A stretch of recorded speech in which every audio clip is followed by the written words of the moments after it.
солими оила аз ҳамдигар фаҳмӣ муносибати ҳамсарон рафтору гуфтор ва кирдори волидону фарзандон сахт вобастагӣ дорад қайд гардид дар ҳамоише ки дар мавзӯи пешгирии зӯроварӣ дар оила дар ноҳияи восеъ доир карда шуд.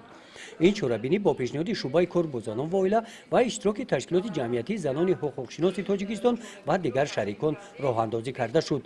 дар суханрониҳои мутахассисони соҳаи гендерӣ тавре ки онҳо баён доштанд гуфта шуд ки аксари ҳолатҳои поймол шудани ҳуқуқҳои оилавӣ аз ҷониби марду зан ин паст будани маърифати ҳуқуқии ҳамсарон буда таъкид карда шуд ки ҷавонон бояд босавод бошанд, пеш аз хонадоршавӣ ҳатман ҳамдигарро хуб омӯзанд.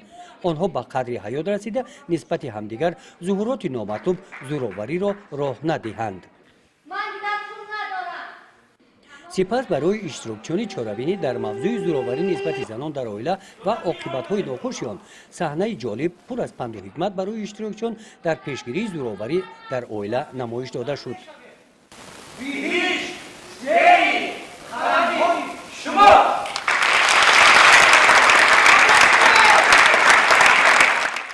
баъди намоиши саҳнаи иштирокчионӣ чорабинӣ андешаҳои худро нисбат ба ҳаёти зане ки дар оила дучори зӯроварӣ гаштааст баён доштанд.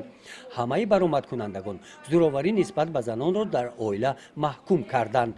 аз рӯи муҳокимарониҳо муайян гардид ки иштирокчиёни ҳамоиш оиди муносибатҳои оилавӣ иттилои хуб доранд. ин лоиҳа бо дастгирии молиявии созмони байналмилалии муҳоҷират амалӣ гардид.